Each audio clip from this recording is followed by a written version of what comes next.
ជំរាបសួរបងប្អូនទាំងអស់គ្នាថ្ងៃនេះខ្ញុំនឹងបង្ហាញពីរបៀបធ្វើនំអាកោដែលមាន3ប្រភេទប្រភេទទី1គឺជានំអាកោដែលយើងយកទៅញ៉ាំជាមួយនឹងសាច់ដូងកោសរួចប្រភេទទី2គឺជានំអាកោដែលយើងយកទឹកខ្ទិះដូងនឹងស្រូបពីលើហើយប្រភេទទី3គឺជានំអាកោខ្ទិះ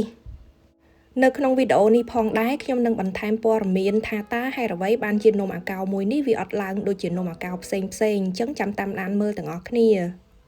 ចាឥឡូវនេះគឺយើងនាំគ្នាមកមើលគ្រឿងផ្សំទាំងអស់គ្នាជាដំបូងគឺជាម្សៅអង្ករខ្សាយដែលមានចំនួន3ខាប់ស្មើនឹង410ក្រាមបន្ទាប់មកទៀតគឺជាម្សៅមេនំប៉័ងដែលយើងហៅថា yeast នឹងចំនួន1ស្លាបព្រាបាយឬក៏10ក្រាមម្សៅឆាកន្លះខាប់ស្មើនឹង60ក្រាមស្ករស1ខាប់ស្មើនឹង220ក្រាមអំបិល1ស្លាបព្រាកាហ្វេទឹកខ្ទិះដូងចំនួន400មីលីលីត្រនិងទឹកក្តៅអ៊ុនៗ1ខាប់កន្លះចាអញ្ចឹងដើម្បីលាយគ្រឿងធ្វើនំអាកោគឺយើងត្រូវការចានធំមួយជាដំបូងគឺយើងត្រូវចាក់ម្សៅអង្ករខ្សាយនឹងចូលទៅបន្ទាប់មកទៀតគឺជាម្សៅឆារួចហើយគឺជាស្ករសអំបិលម្សៅមេនំប៉័ងរួចហើយគឺត្រូវកូរគ្រឿងស្ងួតទាំងអស់នោះឲ្យចូលគ្នាបានសព្វល្អ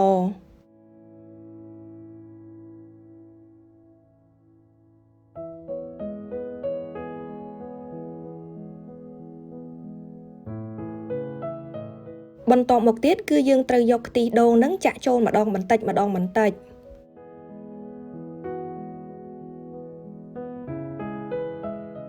នៅពេលដែលយើងកូរម្សៅជាមួយនឹងខ្ទិះដូងរាងតឹងដៃបន្តិចហើយគឺយើងអាចចាក់ទឹកក្តៅអ៊ុនៗចំនួន1ខាប់កន្លះនឹងចូលទៅហើយនំនេះគឺយើងចាំបាច់ត្រូវប្រើទឹកក្តៅអ៊ុនការដែលយើងប្រើទឹកក្តៅអ៊ុននេះគឺដើម្បីធ្វើឲ្យនំអាកោរបស់យើងនឹងឡើងបានល្អ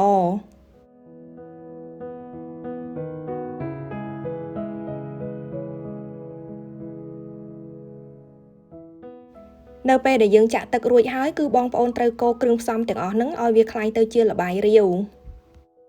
គឺយើងត្រូវកូររហូតដល់គ្រឿងផ្សំទាំងអស់នោះរលាយល្អដោយមិនមានសល់ដុំម្សៅនៅក្នុងនោះឡើយ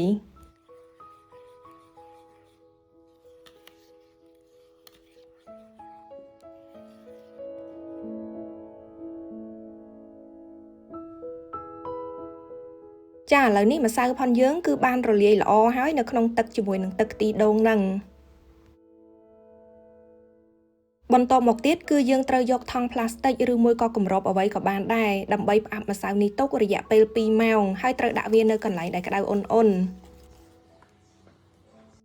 ចានេះម្សៅផុនយើងបន្ទាប់ពី2ម៉ោងក្រោយមកគឺឡើងខ្លាំងមែនតែម្ដង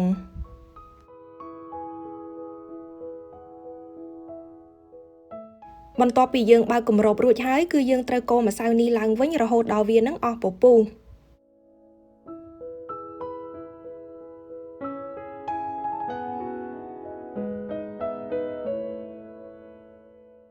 ចាដល់ពេលដែលយើងត្រូវយកនំអាកោហ្នឹងមកចំហុយហើយអញ្ចឹងបន្តិចទៀតនេះខ្ញុំនឹងប្រាប់ថាមូលហេតុអ្វីបានជានំអាកោមួយចាននោះដែលខ្ញុំបង្ហាញតាំងពីដំបូងហ្នឹងវាអត់ឡើងដូចនំផ្សេងអញ្ចឹងមុននឹងយើងយកម្សៅនោះទៅដាក់ចំហុយគឺយើងត្រូវដាំទឹកកន្លះឆ្នាំងឲ្យវាឡើងពុះល្អសិន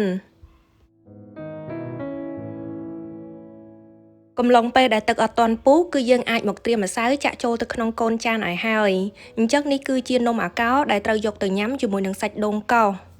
ចាកន្លែងនេះគឺជាកន្លែងដែលធ្វើឲ្យនំអាកោមួយចាននោះវាឡើងអត់ល្អដូចនំផ្សេងអញ្ចឹងបងប្អូនអាចសង្កេតមើលចាននោះបានគឺសម្បូរទៅដោយពពុះច្រើនមែនទែនចាអញ្ចឹងពពុះច្រើនក៏ជាផ្នែកមួយដែលធ្វើឲ្យនំអាកោផុនយើងនឹងអត់ឡើងបានល្អដែរនៅពេលដែលទឹកពុះហើយគឺយើងអាចលើកឆ្នាំងនោះដើម្បីដាក់ចំហុយបានចំពោះភ្លើងគឺយើងត្រូវប្រើភ្លើងមធ្យមហើយរយៈពេលនៃការចំហុយគឺប្រើពេលពី10ទៅ15នាទីចំពោះគម្របឆ្នាំងវិញគឺបងប្អូនត្រូវយកក្រណាត់មករុំបែបនេះបើមិនអញ្ចឹងទេវាធ្វើឲ្យមានចំហាយទឹកនឹងស្រក់ទៅលើនំរបស់យើងចាឥឡូវនេះគឺគ្រប់រយៈពេល15នាទីរួចហើយគឺនំអាកោផុនយើងគឺបានឆ្អិនល្អហើយអញ្ចឹងក៏បងប្អូនអាចសង្កេតមើលចាននោះបានគឺថាវាអត់ឡើងល្អទេដោយសារតែមានពពុះនៅក្នុងនឹងច្រើនពេកដូច្នេះដើម្បីការពារកុំឲ្យនំរបស់យើងចេញមកអត់ឡើងបានល្អគឺបងប្អូនត្រូវដួសពពុះចេញម្ដងទៀតមុននឹងចាក់វាចូលទៅក្នុងកូនចានតូច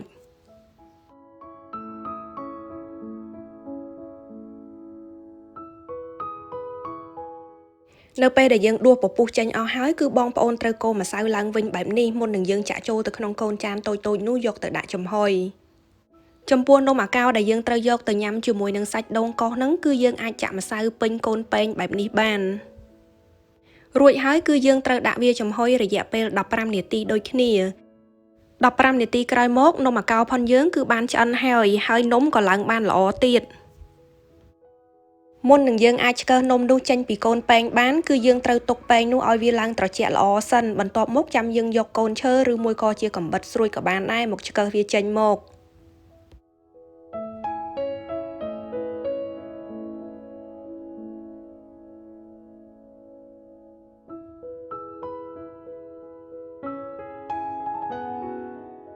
បន្ទាប់មកទៀតយើងគ្រាន់តែយកដូងស្ទើចាស់ហ្នឹងមកកោសយកសាច់រួចហើយដាក់ពីលើនំអាកោវាជាការស្រេចប្រសិនបើបងប្អូនចូលចិត្តរោយល្ងពីលើទៀតក៏អាចបន្ថែមល្ងបានដូចគ្នា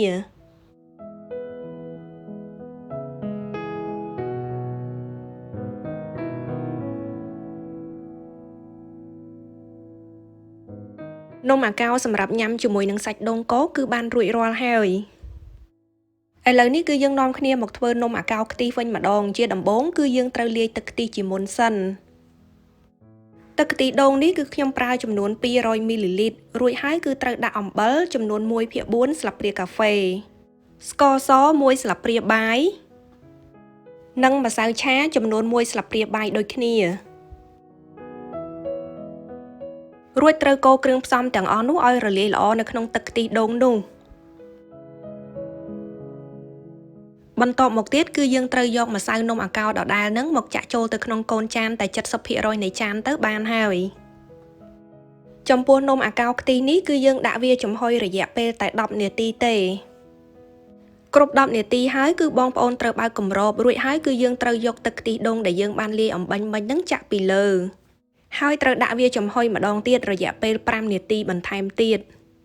ប្រសិនបើបងប្អូនអត់មានកូនពែងទេគឺបងប្អូនអាចប្រើជាកូនចានដូចខ្ញុំអញ្ចេះក៏បានដែរហើយរឿងមួយទៀតប្រសិនបើបងប្អូនចូលចិត្តខ្ទិះច្រើនគឺបងប្អូនចាក់ម្សៅនំអាកោហ្នឹងតែកន្លះចានទៅបានហើយដូច្នេះគឺយើងអាចចាក់ទឹកខ្ទិះឲ្យគ្របពីលើនំអាកោនោះបាន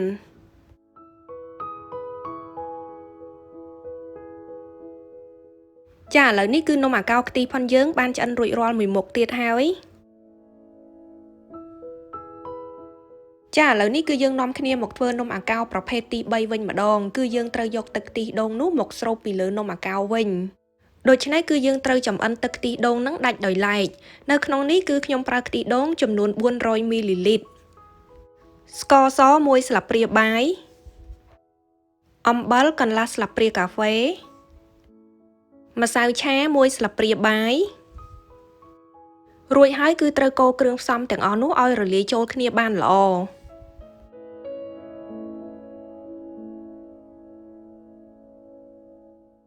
បន្ទាប់មកទៀតគឺយើងត្រូវយកគ្រឿងផ្សំទាំងអស់នោះទៅកូរនៅលើភ្លើងរហូតដល់ទឹកខ្ទិះដូងយើងនឹងឡើងពុះ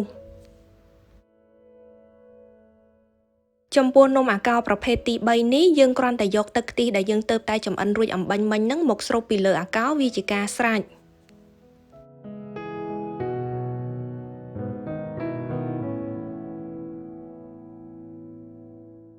ចាឥឡូវនេះនំអាកោទាំង3ប្រភេទរបស់យើងគឺបានធ្វើរួចរាល់ហើយអញ្ចឹងចំពោះបងប្អូនតើបងប្អូនចូលចិត្តនំអាកោប្រភេទមួយណាដែរចំពោះខ្ញុំគឺខ្ញុំចូលចិត្តប្រភេទនំអាកោដែលយកទឹកខ្ទិះដូងនឹងមកស្រូបពីលើ